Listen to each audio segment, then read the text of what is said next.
ఎన్నికల ప్రచారంలో భాగంగా కృష్ణా జిల్లా నూజివీడులో ముఖ్యమంత్రి చంద్రబాబు మాట్లాడుతున్నారు. ఇప్పుడు ప్రత్యక్ష ప్రసారం ద్వారా చూద్దాం.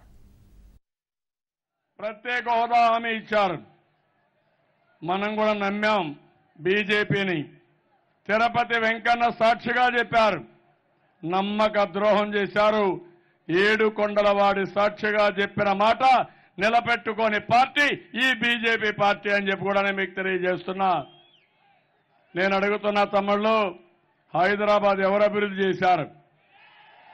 కేసీఆర్ చేశాడా? హైటెక్ సిటీ మనం కట్టావా లేదా? సైబరాబాద్ మనం పేరు పెట్టావా లేదా? ఎయిర్పోర్ట్ మనం తీసుకొచ్చావా లేదా? ఔటర్ రింగ్ రోడ్డు ఎవరిది?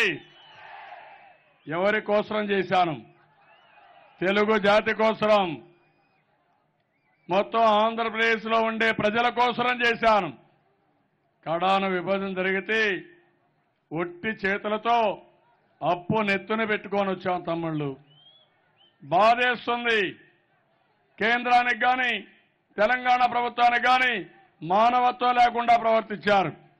60 సంవత్సరాల కష్టార్జితం హైదరాబాద్లో పెడితే కనీసం సాంప్రదాయాన్ని పాటించకుండా, మనకు రావాల్సిన వాటా ఇవ్వకుండా మనల్ని వెళ్ళగొట్టే పరిస్థితికి వచ్చారు. కఠినంగా వెళ్ళగొట్టారు. బాధతో వచ్చాం, ఆవేశంతో వచ్చాం. నేను అందుకని తొలి రోజుల్లో మీరే పక్కనున్నారు, అమరావతిలోనే ఉన్నారు మీరు భాగం. ఆ రోజు మీరు ఆలోచించండి, నాకు ఉండడానికి చోటు కూడా లేకపోతే బస్సులోనే పడుకున్నా, బస్సులోనే ఆఫీసు పెట్టుకున్నా, బస్సు నుంచే ప్రయాణం ప్రారంభించి కసిగా ఈ స్థాయికి తీసుకొచ్చానని మరొక్కసారి మీ అందరికీ విజ్ఞప్తి చేస్తున్నా. నేను ఒకటే ఆలోచించాను, అవమానం జరిగింది, కష్టాలున్నాయి, అయినా కూడా మీరందరూ ఒకటే ఆలోచించారు.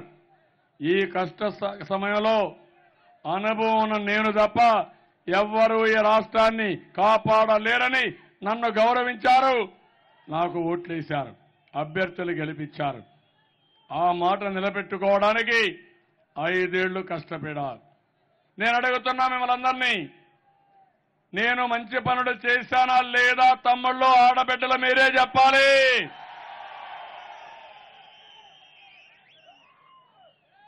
సంక్షేమ కార్యక్రమాలు దేశంలో ఎక్కడా లేని విధంగా చేశా. నేను కష్టపడ్డాను, సంపాదన చేశాను, ఆ డబ్బులు మళ్లీ తిరిగి ఇచ్చాను. మీ పిల్లలు కొంతమంది పెద్దలున్నారు, మీ పిల్లలు కూడా మిమ్మల్ని చూసుకోకుండా నిర్లక్ష్యం చేసే పరిస్థితి వస్తే కాదు, మీరు ఆత్మ గౌరవంతో బతకాలని 200 రూపాయలని 1000 రూపాయలు చేశాను. ఆ రోజు చెప్పాను, కాదు ఇది కూడా చాలదని 200 రూపాయలు 2000 రూపాయలుగా చేసి 10 రెట్లు భరోసా ఇచ్చాను. ఒక పెద్ద కొడుకుగా ప్రతి ఒక్క కుటుంబానికి పెద్దలకు ఉండాలనుకున్నాను. మీ పిల్లలు మిమ్మల్ని చూడకపోయినా నేను శాశ్వతంగా ఉంటా, మీ గౌరవాన్ని పెంచుతా. ఈ రాష్ట్రం, ఈ దేశం కోసం మీ జీవితాంతం కష్టపడ్డారు.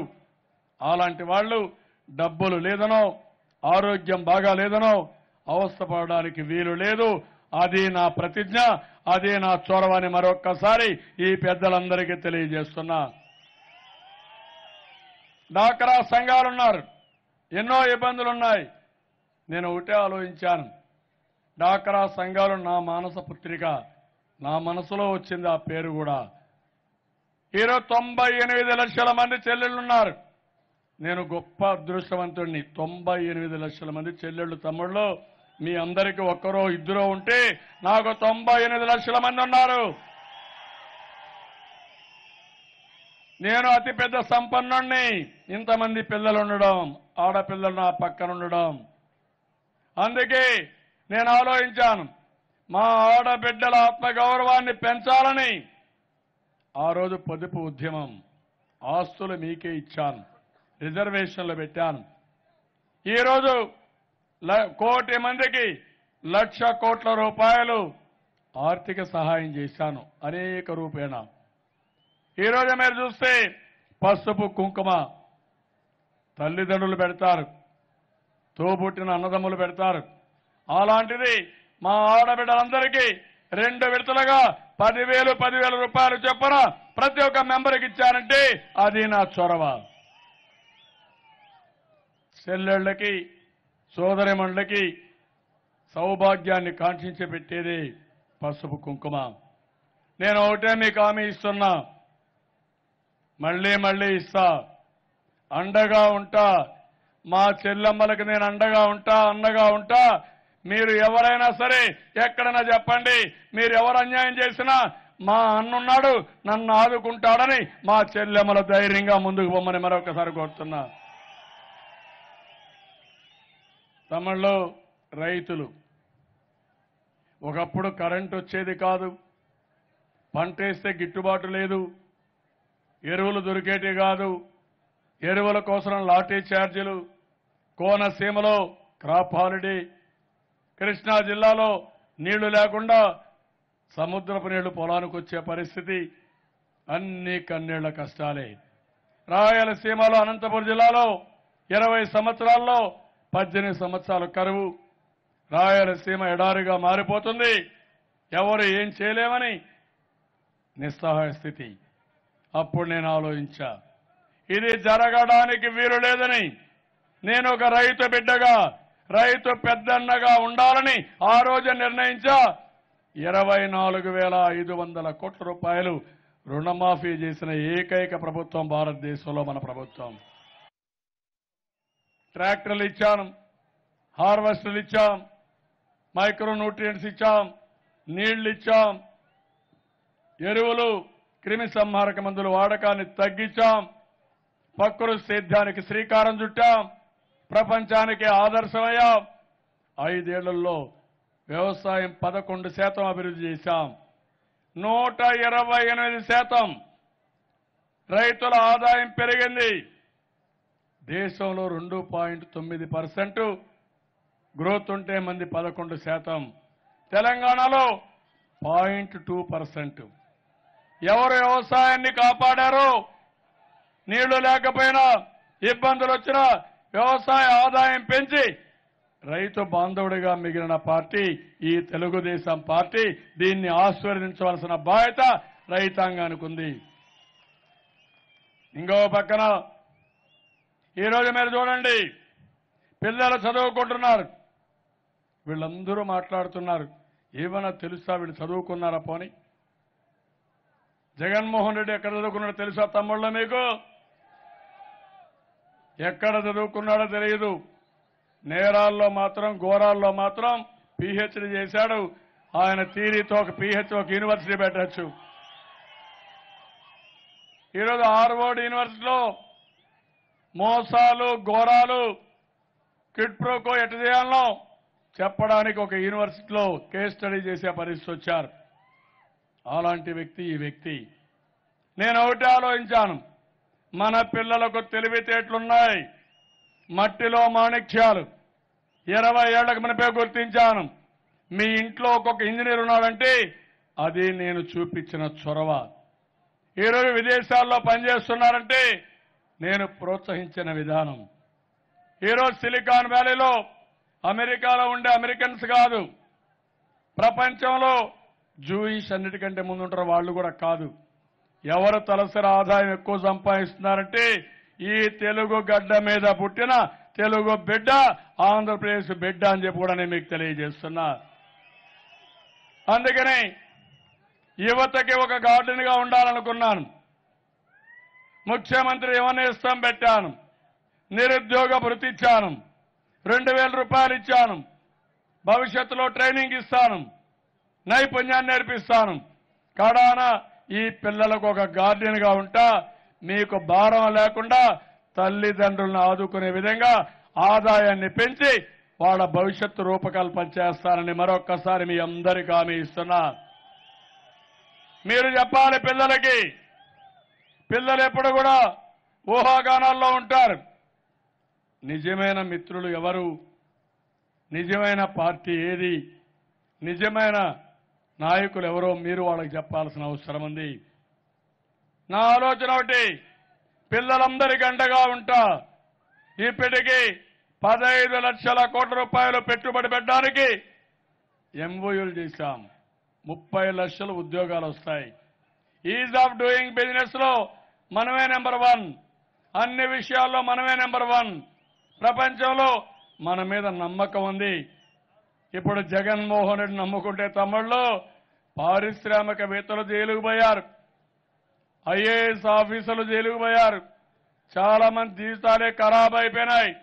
మళ్ళీ అలాంటి వ్యక్తి వస్తే ఒక్కరు కాదు కదా, ₹1 పెట్టుబడి రాదు, రాష్ట్రానికి తీరని నష్టం జరుగుతుందని చెప్పి కూడా నేను మీకు తెలియజేస్తున్నా. అందుకే నేను మిమ్మల్ని కోరుతున్నా, మీరు కూడా ఆలోచించాలి. ఎవరైతే బాగుంటుందో మనం చెప్పాల్సిన అవసరం ఉంది. ఇంకొక పక్క డ్రైవర్లకి 15 లక్షల మంది డ్రైవర్లు ఉన్నారు. నేను ఆ మాట చెప్పా, నేనే డ్రైవర్ నెంబర్ 1. డ్రైవర్లు సురక్షితంగా ప్రయాణికుల్ని గమ్యానికి చేరిస్తే రాష్ట్రాన్ని సురక్షితంగా దేశంలో నెంబర్ 1 చేసే నెంబర్ 1 డ్రైవర్ నేనేనని చెప్పి కూడా నేను మీకు తెలియజేస్తున్నా. ఒక్క ఐడియా మీరు గుర్తుపెట్టుకోవాలి. రాజధానికి నా దగ్గర డబ్బులు లేవు, ఆలోచించా, కోరిక బలమైంది. ఒక రాజధాని కట్టాలి, బ్రహ్మాండమైన రాజధాని కట్టాలి. హైదరాబాద్లో ఒక సిటీ కట్టా. హైదరాబాద్ సికింద్రాబాద్ ఉంటే సైబరాబాద్ నిర్మాణం చేశా. బిల్ క్లింటన్ వస్తే నేనే ఆ పేరు పెట్టా. ఈరోజు ఆలోచించాను, అమరావతి కట్టాలని, అప్పటికి పేరు కూడా లేదు. రాజధాని కట్టాలని ఆలోచించాను. ఎక్కడ కట్టాలంటే గుంటూరు విజయవాడ మధ్యలో కట్టాలనుకున్నాను. రైతులకు ఒక పిలుపు ఇచ్చాను. ఆ పిలుపుతో రైతులు ముందుకు వచ్చారు. 35,000 ఎకరాల భూమి నా మీద నమ్మకంతో 50,000 కోట్ల రూపాయలు విలువ చేసే భూమి రైతులు ఇచ్చారంటే వాళ్లకు పాదాభివందనం చేస్తున్నానని మీ అందరి తరపున తెలియజేస్తున్నా. వాళ్ళ ఆ భూమి ఇవ్వకపోతే రాజధాని కలే. సింగపూర్ గవర్నమెంట్ నాకు సహకరించారు. మాస్టర్ ప్లాన్ డీటెయిల్స్ తయారు చేశారు. ₹1 గవర్నమెంట్ పెట్టుబడి లేదు. 50,000 కోట్ల రూపాయలు అప్పు చేసి 50,000 కోట్ల రూపాయలతో ట్రంక్ ఇన్ఫ్రాస్ట్రక్చర్ కానీ రైతుల పొలాల్లో మళ్ళా రోడ్ లేడింగ్ అన్ని చేస్తున్నాం. దీనితో ఒక అంతర్జాతీయ సిటీగా తయారవుతుంది. ఈరోజు సిఆర్డీఏకి ఒక 6,000 ఎకరాల భూమి ఉంటుంది. అది అమ్మితే 50-60 కోట్లు వస్తుంది. అప్పు తీర్చేస్తాం. 500 ఎకరాలు ప్రజా రాజధానిలో ప్రజలకు ఇంటికి కూడా రిజర్వ్ చేసి పెట్టాను. ఒక 50,000 ఇండ్లు కట్టేదానికి కూడా సిద్ధంగా ఉన్నామని చెప్పి కూడా నేను మీకు తెలియజేస్తున్నా. అది నేను చూపించిన చొరవ. నేను అడుగుతున్నా, ఎవరికైనా ఇలాంటి ఆలోచన వస్తుందా తమ్ముళ్ళు అని మిమ్మల్ని అడుగుతున్నా. ఈ రాజధాని వల్ల మన ఆదాయం పెరుగుతుంది, ఉద్యోగాలు వస్తాయి.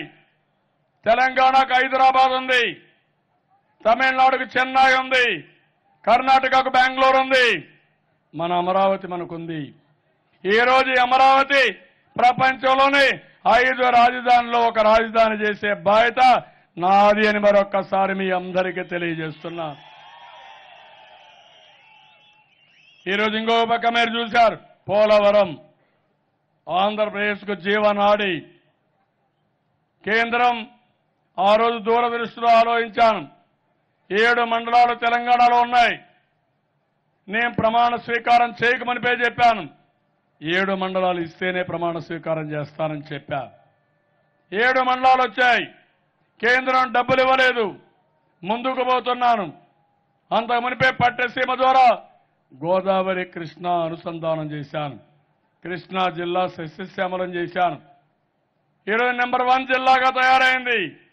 ఎందుకు తయారైందని మీరు ఆలోచిస్తే మనం చూపించిన చొరవ, పట్టసీమ, అది ఈరోజు చూస్తే రైతుల పాలిట వరంగా మారే పరిస్థితి వచ్చింది.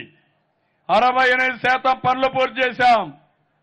ఇదే జగన్మోహన్ రెడ్డి రాజధానిని విమర్శిస్తాడు, పట్టసీమను విమర్శిస్తాడు, పోలవరానికి అడ్డం పడతాడు, మీ యొక్క చింతలపూడి లిఫ్ట్ ఇరిగేషన్కి అడ్డం పడతాడు. అడుగడుగున అడ్డంకులే. నేను ఒక్క విషయం మీరు గుర్తుపెట్టుకోవాలి, ఒకసారి నిర్ణయం చేస్తే ముందుకు పోవడం తప్ప నా జీవితంలో వెనుతిరిగే పరిస్థితి లేదని మరొకసారి మీ అందరికీ హామీ ఇస్తున్నా. నదుల అనుసంధానం చేస్తున్నాం. వంశధార, నాగావళి, గోదావరి, కృష్ణ, పెన్నా ఇవే కాకుండా 62 ప్రాజెక్టులు పూర్తి చేస్తున్నాం. ఈరోజు కానీ దగ్గర 4 లక్షల ఎకరాలకి ఒక చింతలపూడితోనే మనకు నీళ్లు వచ్చే పరిస్థితి వస్తుంది. ఈరోజు మనం చూస్తే రేపు 2019 జూలై కంతా గ్రావిటీతో నీళ్లు వస్తాయి. చింతలపూడి లిఫ్ట్ ఇరిగేషన్ కూడా పనిచేస్తుంది. ఇక్కడ నీళ్లు ఇస్తాం. కృష్ణా, వెస్ట్ గోదావరి జిల్లాలో మెట్ట ప్రాంతాలు ఒకటే హామీ ఇస్తున్నా. ప్రతి ఒక్క ఎకరాకు నీళ్లు ఇచ్చే బాధ్యత మీ అభిమాన నాయకుడిగా నేను తీసుకుంటున్నానని మరొకసారి తెలియజేస్తున్నా. ఆ నీళ్లు వస్తే మీ జీవితాలే మారిపోతాయి. నీళ్లు చాలా కీలకం. ఆ నీళ్లు తీసుకొచ్చే బాధ్యత నాది, చేస్తానని మరొకసారి హామీ ఇస్తున్నా. ఈరోజు సంక్షేమ కార్యక్రమాలు చూడండి. ఆహార భద్రత ఇచ్చాను, చంద్రన్న బీమా పెట్టాం, అన్నా క్యాంటీన్ పెట్టాం, పెళ్లి కానుక ఇచ్చాం, విదేశ విద్యకు 15 లక్షల రూపాయలు ఆర్థిక సహాయం చేశాం, పిల్లల్ని బాగా చదివిస్తున్నాం. ఎవరైనా గర్భిణీ స్త్రీ గర్భం దాల్చినప్పటి నుంచి ఎవరైనా చనిపోతే అంత్యక్రియలు కూడా డబ్బులు ఇచ్చి ఘనంగా వీడుకోలు చెప్పే పరిస్థితికి వచ్చాం.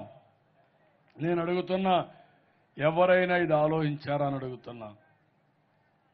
ఏ వ్యక్తి కూడా బాధపడకుండా చేయాలని మనం ఈ కార్యక్రమాలన్నీ చేశాం.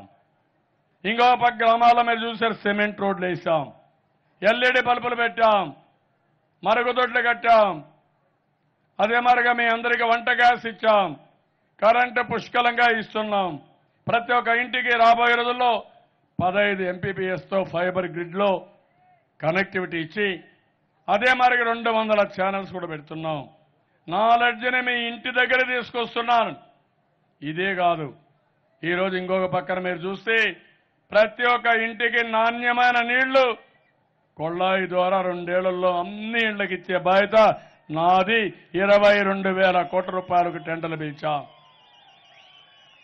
పంచాయతీ బిల్డింగ్ కట్టాం, స్కూల్ బిల్డింగ్ కట్టాం, అంగన్వాడీ కడుతున్నాం, శ్మశానాన్ని కడుతున్నాం. ఇవన్నీ కూడా మీరు ఒకసారి ఆలోచిస్తే ఎప్పుడన్నా జరిగిందా తమ్ముళ్ళు అని మిమ్మల్ని అడుగుతున్నా. పక్కన తెలంగాణ మీ బార్డర్లో ఉంది, ఒకసారి చూశారా మీరు? మనకు వాళ్ళకు పోలికుందా అని మిమ్మల్ని అడుగుతున్నా. ఎవరన్నా పోయి ఉంటే చెప్పండి, జైలు పైకి ఎత్తండి. తెలంగాణ పోయామని పగ్గడమాలకి బంధువులు కానీ వేరే వాళ్ళు ఉంటారు. చూశారా వాళ్ళకు మనకు తేడా ఉందా? పోలికుందా? పోలిక కూడా లేదు, అవునా కాదా? అక్కడ సిమెంట్ రోడ్లు లేవు, మన సంక్షేమం లేదు, మన అభివృద్ధి లేదు. ఇవన్నీ మనం చేశాం. ఇప్పుడే ముఖ్యమైన విషయం మీరు గుర్తుపెట్టుకోవాలి.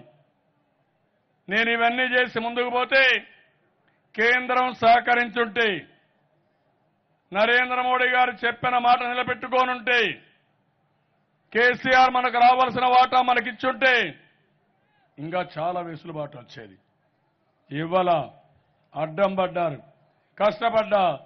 నేను ఒకటే చెప్తున్నా, ఒక్కోసారి కష్టాలున్నా ఆనందంగా ముందుకు పోతాం తప్ప వెనక్కి తిరిగి చూడడం నా జీవితంలో లేదు. అదే నా శక్తి, అదే నా స్ట్రెంగ్త్ అని చెప్పి కూడా నేను మీకు తెలియజేస్తున్నా.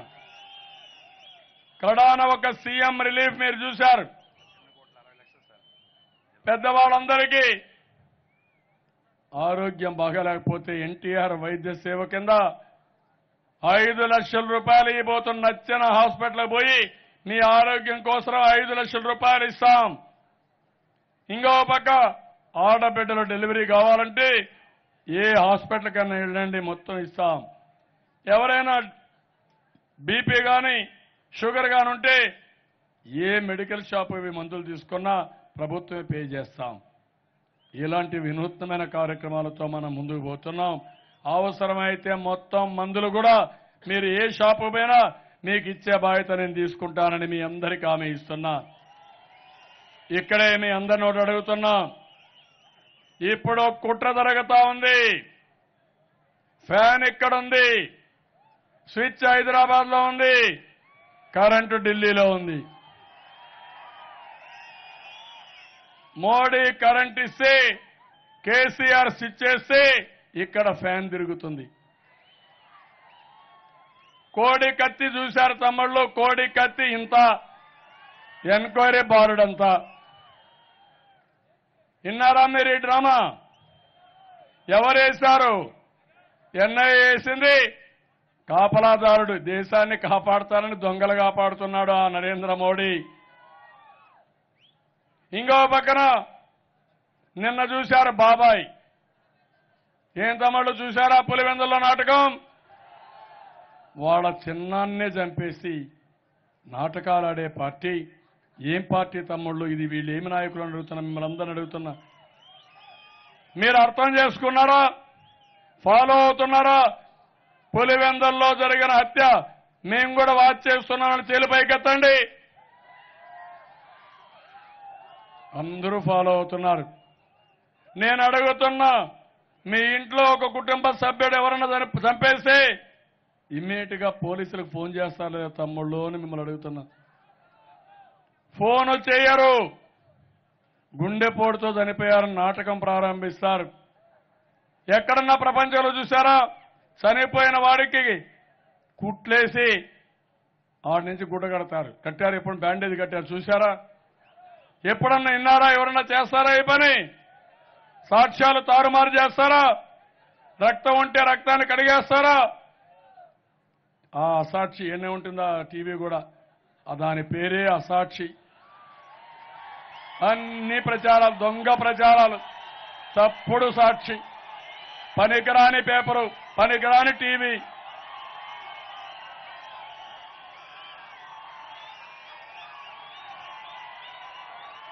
తొమ్మిది గంటల 17 నిమిషాలకు బ్రాడ్కాస్ట్ చేస్తారు వీళ్ళు. ఏమని?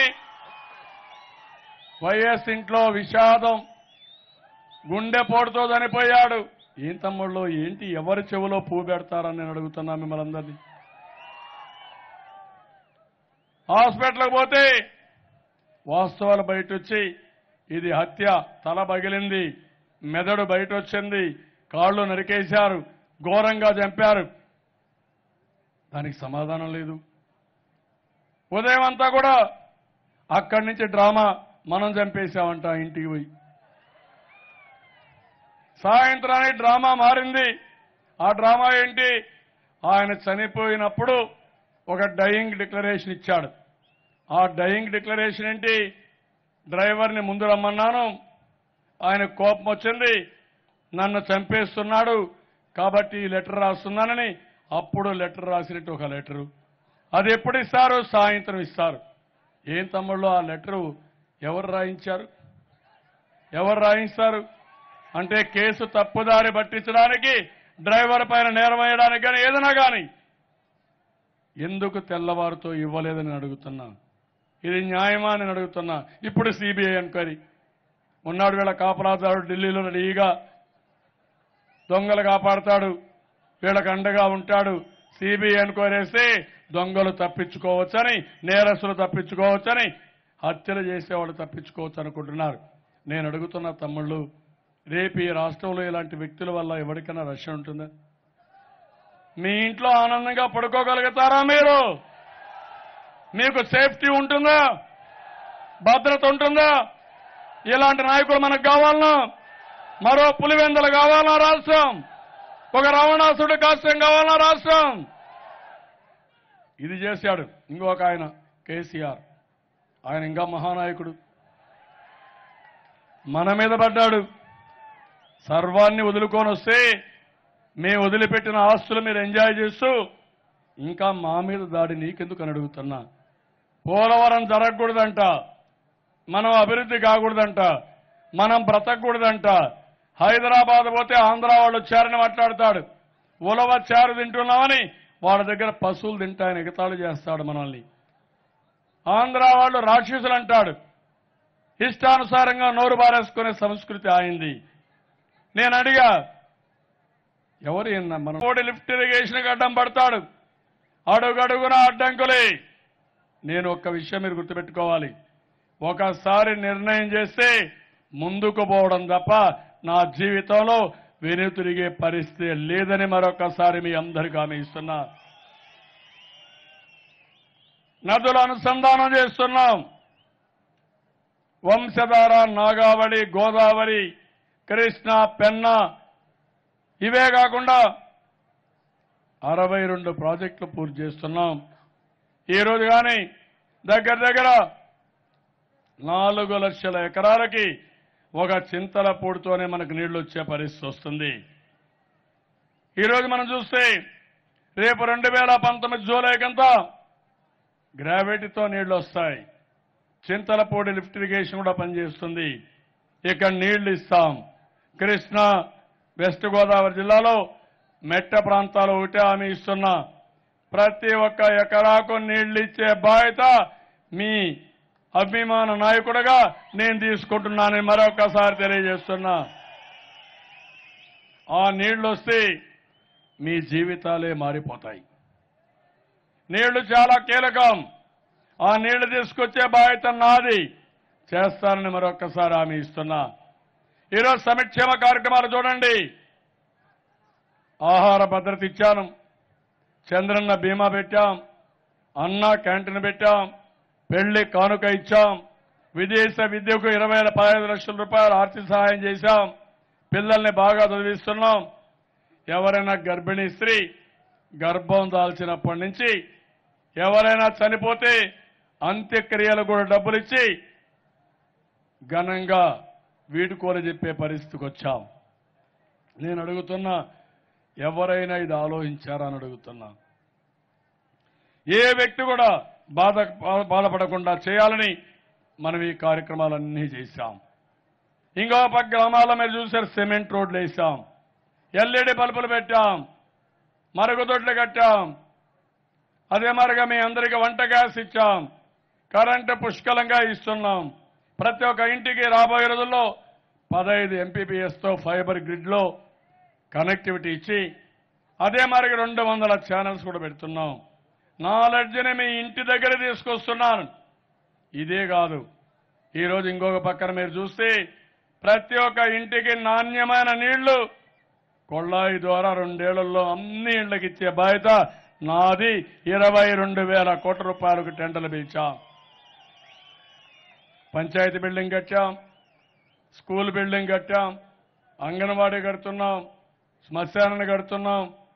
ఇవన్నీ కూడా మీరు ఒకసారి ఆలోచిస్తే ఎప్పుడన్నా జరిగిందా తమ్ముళ్ళు అని మిమ్మల్ని అడుగుతున్నా.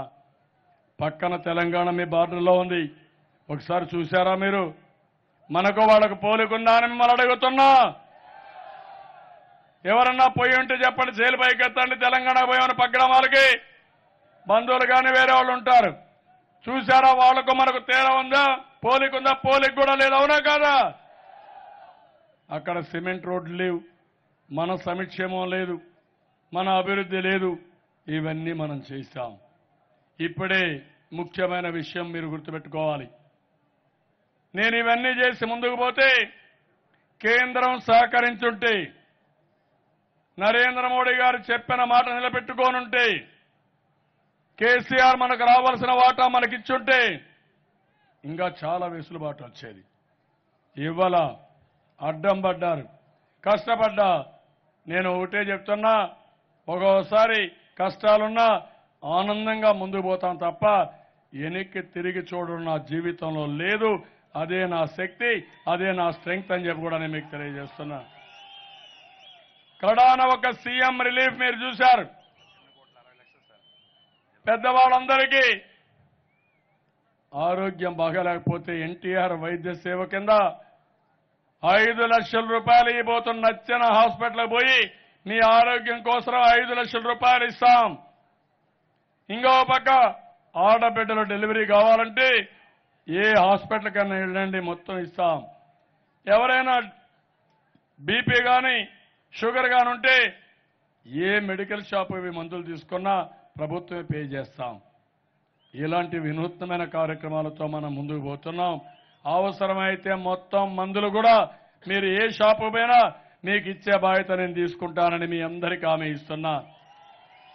ఇక్కడే మీ అందరిని ఒకటి అడుగుతున్నా. ఇప్పుడు కుట్ర జరుగుతా ఉంది. ఫ్యాన్ ఇక్కడుంది, స్విచ్ హైదరాబాద్ లో ఉంది, కరెంటు ఢిల్లీలో ఉంది. మోడీ కరెంట్ ఇస్తే, కేసీఆర్ స్విచ్ చేస్తే ఇక్కడ ఫ్యాన్ తిరుగుతుంది. కోడి కత్తి చూశారు తమ్ముళ్ళు, కోడి కత్తి ఇంత, ఎన్క్వైరీ బారుడంతా. విన్నారా మీరు ఈ డ్రామా? ఎవరేశారు? ఎన్ఐఏ వేసింది. కాపలాదారుడు, దేశాన్ని కాపాడుతానని దొంగలు కాపాడుతున్నాడు ఆ నరేంద్ర మోడీ. ఇంకో పక్కన నిన్న చూశారు బాబాయ్. ఏం తమ్ముళ్ళు చూశారా పులివెందుల నాటకం? వాళ్ళ చిన్నాన్నే చంపేసి నాటకాలు ఆడే పార్టీ ఏం పార్టీ తమ్ముళ్ళు ఇది? వీళ్ళు ఏమి నాయకులు అని అడుగుతున్నా, మిమ్మల్ని అందరిని అడుగుతున్నా. మీరు అర్థం చేసుకున్నారా? ఫాలో అవుతున్నారా? పులివెందుల్లో జరిగిన హత్య మేము కూడా వాచ్ చేస్తున్నామని చేలిపైకెత్తండి. అందరూ ఫాలో అవుతున్నారు. నేను అడుగుతున్నా, మీ ఇంట్లో ఒక కుటుంబ సభ్యుడు ఎవరన్నా చంపేస్తే ఇమ్మీడియట్ గా పోలీసులకు ఫోన్ చేస్తారు లేదా తమ్ముళ్ళు అని మిమ్మల్ని అడుగుతున్నా. ఫోన్ చేయరు. గుండెపోటుతో చనిపోయారని నాటకం ప్రారంభిస్తారు. ఎక్కడన్నా ప్రపంచంలో చూసారా? చనిపోయిన వాడికి కుట్లేసి ఆడి నుంచి గుడ్డ కడతారు. కట్టారు, ఎప్పుడు బ్యాండేజ్ కట్టారు చూశారా? ఎప్పుడన్నా విన్నారా? ఎవరన్నా చేస్తారా ఈ పని? సాక్ష్యాలు తారుమారు చేస్తారా? రక్తం ఉంటే రక్తాన్ని కడిగేస్తారా? ఆ అసాక్షి ఎన్ని ఉంటుందా టీవీ కూడా, దాని పేరే అసాక్షి. అన్ని ప్రచారాలు దొంగ ప్రచారాలు, తప్పుడు సాక్షి, పనికిరాని పేపరు, పనికిరాని టీవీ.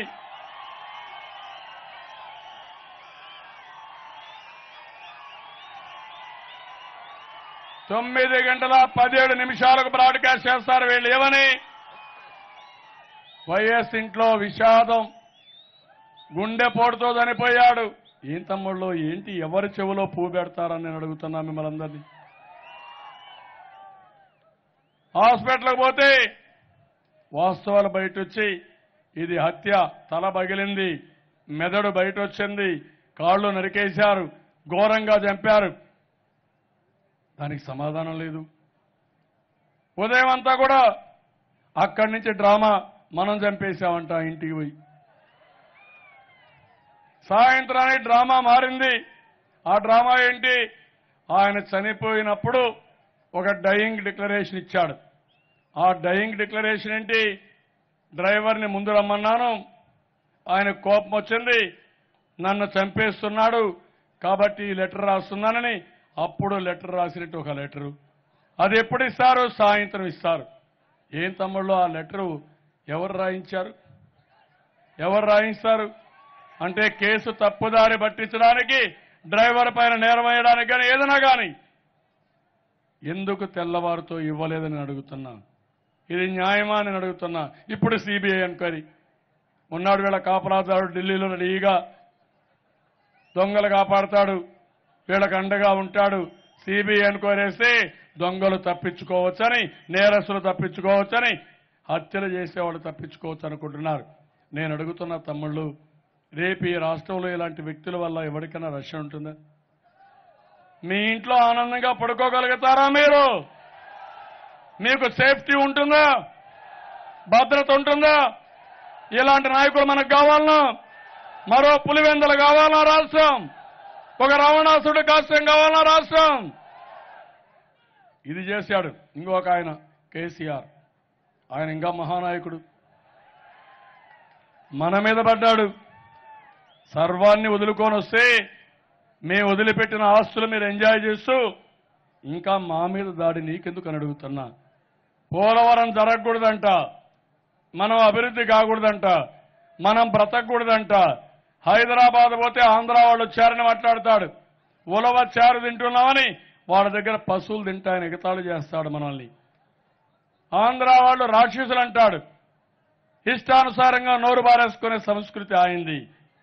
నేను అడిగా, ఎవరు మనల గురించి మాట్లాడడానికి ఎవరిచ్చారు ఈ హక్కు? మనకు రోషం లేదా తమ్ముళ్ళు? మనకు కూడా పౌరుషం లేదా తమ్ముళ్ళు? ఇప్పుడేం చేశాడు? హైదరాబాద్లో ఆర్థిక మూలాలున్నాయి. ఆ మూలాలపైన దాడులు చేస్తున్నాడు.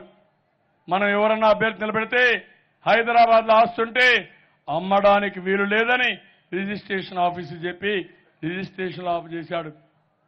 మన ఆస్తులపైన తప్పుడు నోటీసులు ఇచ్చి ఈ ఆస్తి ప్రభుత్వందని లిటిగేషన్ పెట్టాడు. అందరినీ బెదిరిస్తున్నాడు. వాళ్ళని ఇక్కడికి పంపిస్తున్నాడు. పంపించి ఏం చెప్తున్నాడు? మీరు పోయి పనిచేయండి, వైఎస్ఆర్ కాంగ్రెస్ పనిచేయండి, వైఎస్ఆర్ కాంగ్రెస్ పార్టీలో పోటీ చేయండి అని ఇష్టానుసారంగా ప్రవర్తిస్తున్నాడు. నేను అడుగుతున్నా, ఈ రోషం ఈ గడ్డ మీద పుట్టిన ప్రతి ఒక్కరిలో రావాలి. ఒకప్పుడు వియత్నాం దేశంలో అమెరికా దాడి చేస్తుంది. చిన్న దేశం, అగ్రదేశం దాడి చేసి వాళ్ళు ప్రజలంతా ఒకటే ఆలోచిస్తారు, మన దేశాన్ని మనం కాపాడుకోవాలి, ప్రజలే సైనికులుగా మారాలి, తిరుగుబాటు చేయాలి.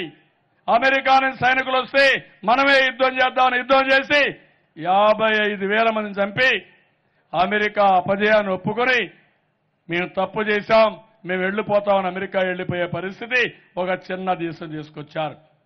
ఒక కేసీఆర్, ఒక నరేంద్ర మోడీ, ఒక జగన్మోహన్ రెడ్డి, వీళ్ళు ముగ్గురు మన పైన దాడి చేస్తే నేను అడుగుతున్నా మిమ్మల్ని, మీరందరూ ఐకమత్యం కావాలి, ఊరూరొకటి కావాలి. ఈ గడ్డ మీద పుట్టిన వాళ్ళు ఈ రాష్ట్రాన్ని కాపాడుకోవడానికి పనిచేస్తామని ముందుకొచ్చి వైఎస్ఆర్ కాంగ్రెస్ పార్టీ చిత్తుగా ఓడిపోవాలి. డిపాజిట్ కూడా రాకుండా ఓడించాల్సిన బాధ్యత మీ పైన ఉంది. 2014లో నిశ్శబ్ద విప్లవం. ఆ రోజు కాంగ్రెస్ పార్టీ తప్పు చేశారు, విభజన చేశారు. 2% ఓట్లు కూడా రాలా. 125 సంవత్సరాల చరిత్ర ఉండే కాంగ్రెస్ పార్టీ ఒక్క ఓటు కూడా వేయకుండా ఆ పార్టీకి మీరు గుణపాఠం చెప్పారు. ఇప్పుడు తప్పు తెలుసుకున్నారు. ఇప్పుడు నేను అడుగుతున్నా, విభజన చట్టంలో అన్యాయం చేసిన వ్యక్తిని, మనకు ఆస్తుల్లో అన్యాయం చేసిన వ్యక్తిని, ఆంధ్రప్రదేశ్లో ఉండే ప్రజల్ని అనునిత్యం అవమానం చేసే వ్యక్తిని, ఆత్మగౌరవాన్ని దెబ్బతీసే వ్యక్తికి నువ్వు బాంచే నీ కాళ్ళు మొక్కుతానని సరెండర్ అవుతావా?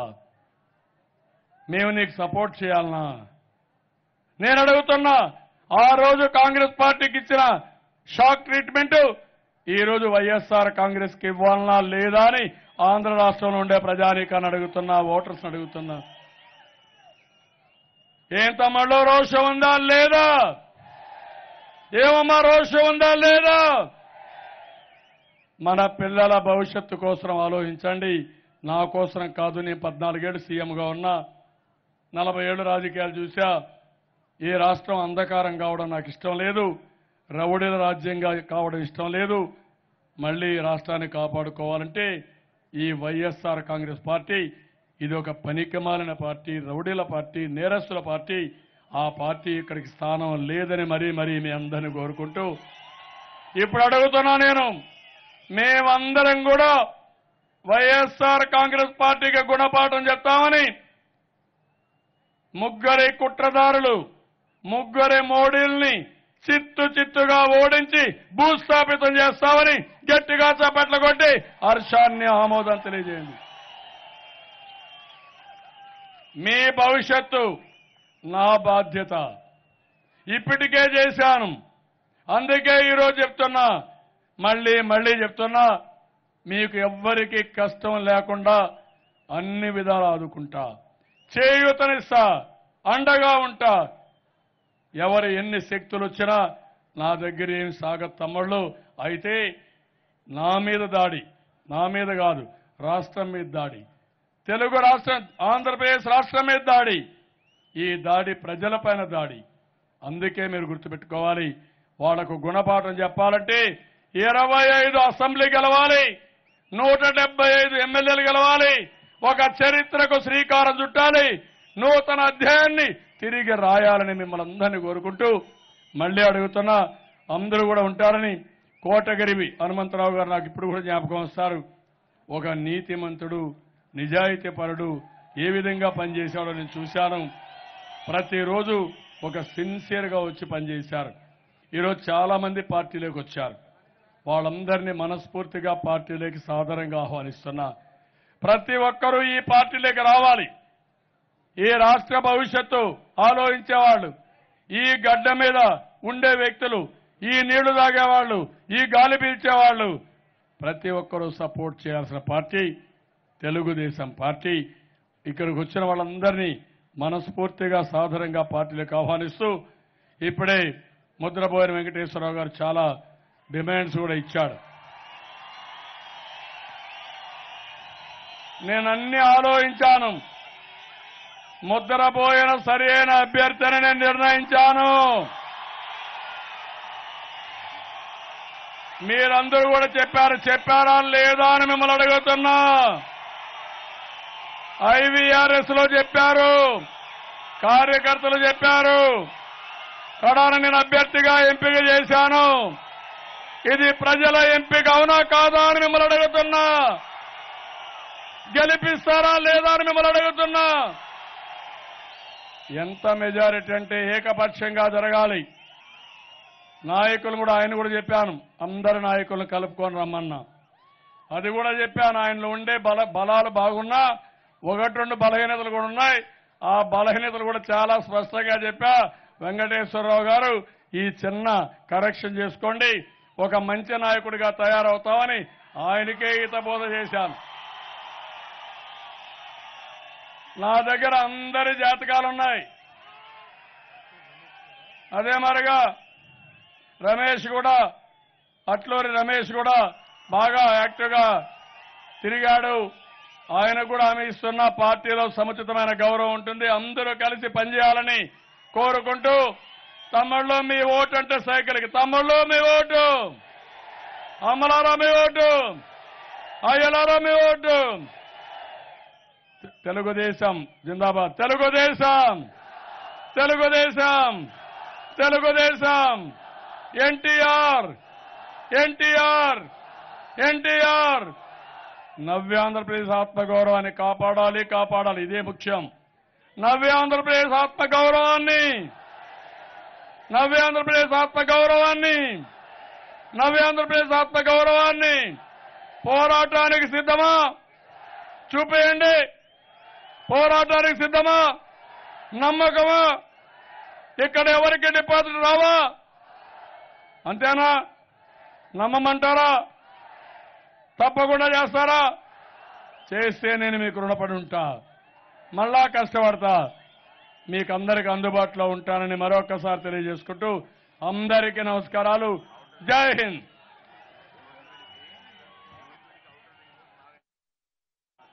తప్పకుండా న్యూజివేడికి ఔటర్ రింగ్ రోడ్ ఏర్పాటు చేసే బాధ్యత, అన్ని పనులు చేసే బాధ్యత, ఎన్నికల ప్రణాళిక ఆమోదించే బాధ్యత నాది అని మరొకసారి అని.